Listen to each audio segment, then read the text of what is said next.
Naiikot naman na kita sa Family Mart. So wag na natin patagalin to. Episode 3.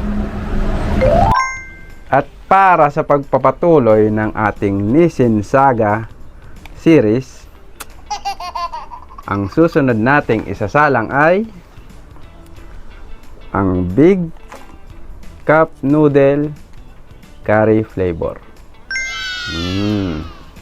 Mahilig ka ba sa chicken curry? O may pork curry na ba? Hindi ko alam, bahala na kayo doon. Pagdating sa mga cup noodles, wala namang masyadong special sa mga packaging nito. Pero pag mga flavor ng cup noodles, meron itong dalawang klase. Merong maliit at merong malaki. Ayan, big. Pero sa pagkakaalam ko, meron lang 4 na flavor ng big or 5. O basta kung alin doon, 4 or 5.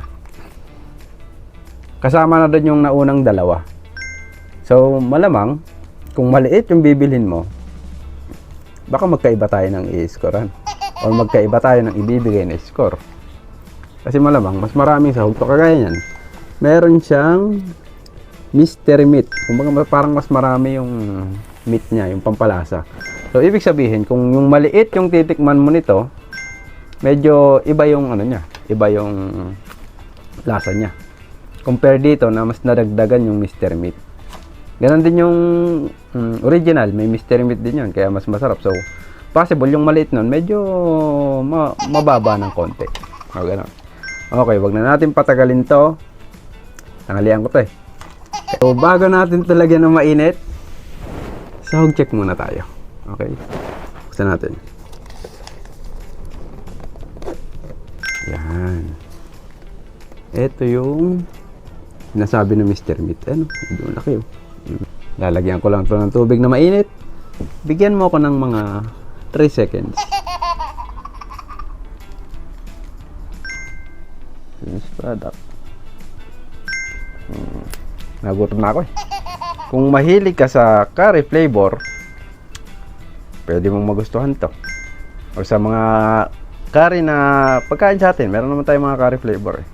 Hindi ko lang alam kung meron ding Nissin curry or ibang cup noodles na may curry flavor. Pero pagkakaalam ko parang dito lang yata. Kaya, hindi, kung meron man, hindi pa ako nakakatikim dyan sa Pinas. So, wala tayong ikukumpara.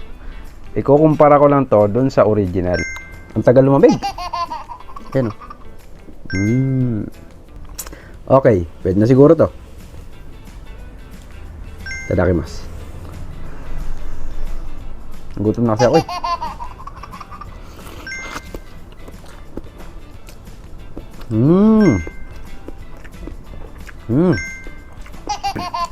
So yung mystery meat daw. Ayan. Natin.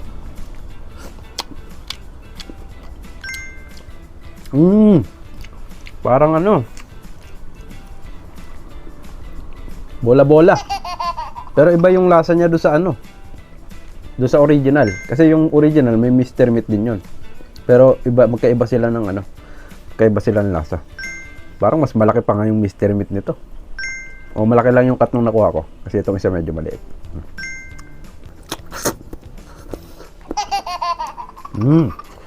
Matutuwa yung mga curry fan dito. Kung mahilig ka sa chicken curry or curry flavor, mukhang pumapalag to dun sa original. Pero magkaiba sila ng ano, magkaiba sila ng nasasakop. Pwedeng maging mas masarap sa yung original, pwedeng maging mas masarap sa ito. Lalo na kung curry flavor yung favorite mo. Hindi maalat. Sarap talaga nung ano niya, yung mystery meat nila. Yun yung wala sa seafood. Walang mystery meat. Kasi ang pinaka-meat nun, parang yung crab stick. Ito yung mystery meat niya, tsaka yung original. Masarap. Ito, mystery meat. Parang yung sa ano, siomai. Yung meat ng siomai na maliit. May iba't ibang siomai. So, kung mahilig ka sa siomai, medyo ganun. Medyo dun siya nalalapit. Pero hindi ko maano kung anong klaseng siomai kasi merong ibang siomai na masarap, tas merong normal. Pero ito masarap din. Yung mystery ball na. Mystery ball. Mystery meat. Ito yung parang itong mystery ball na to. Parang ito yung pantanggal ng umay. Ito yung wala sa seafood. Parang naghalo-halo yung lasa niya. So pag natikman mo pag kinuha mo yung isang mystery ball, medyo gagano ulit yung lasa. Parang mag-iiba na naman. Parang pagkaya mo ng curry noodles,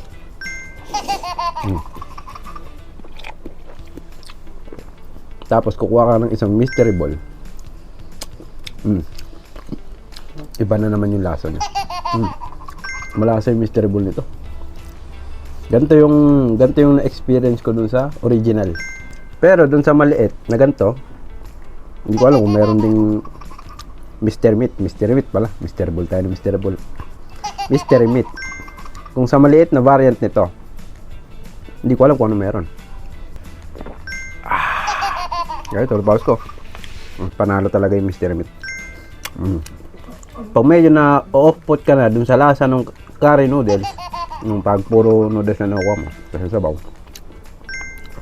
kuha ka ng mystery meat, subo mo, mag-iiba lasa.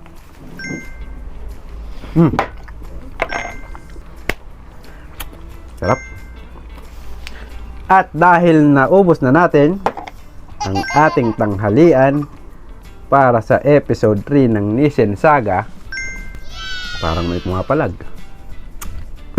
Ang tanong, sulit ba o sakto lang? So, kung usapang busog, ang ganda. Parang ang sarap niya sa tiyan, hindi siya yung busog na busog. Usapang presyo naman, magkakapatid to sila, 292 yen. So, kung magbabakasyon ka dito sa Japan, or kung mapupunta ka dito sa Japan, or kung may kamag-anak ka dito sa Japan, tapos mahilig ka sa chicken curry, or nakatikim ka na ng maliit nito, mas masarap to doon. Masarap to. Mas maraming sahog. Tsaka meron siyang panghabol sa off-put na lasa. Yun yung meat.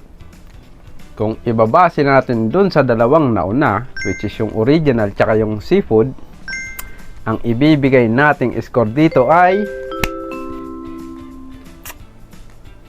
8. Masarap anak ko eh. Tsaka hindi ako sobrang nabusog. Yun yung ayoko eh. Yun yung medyo na off-put ako sa seafood siguro. Tapos yung mystery meat nito, dumagdag pa. Na parang, pagkain mo ng ganon, ng puro noodles, dampot ka ng mystery, nag-iiba yung lasa. Galing. So, kung i-recommend ko to sa'yo, lalo kung mahilig ka sa curry flavor, or nakatikim ka na ng curry, pwede itong pumasok sa 9. Pero para sa akin, kasi medyo majority dito, ilan lang naman yung mahilig sa curry. Pero kung sakali na wala kang choice, wala kang ibang choice, tapos meron ito, pwede na. Sarap to.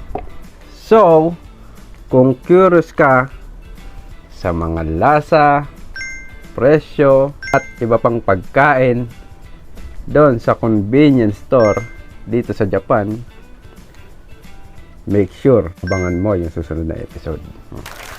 Episode 3, meron pa tayong mga parang 7, parang mga 7 cup noodles pa na Nissin. So,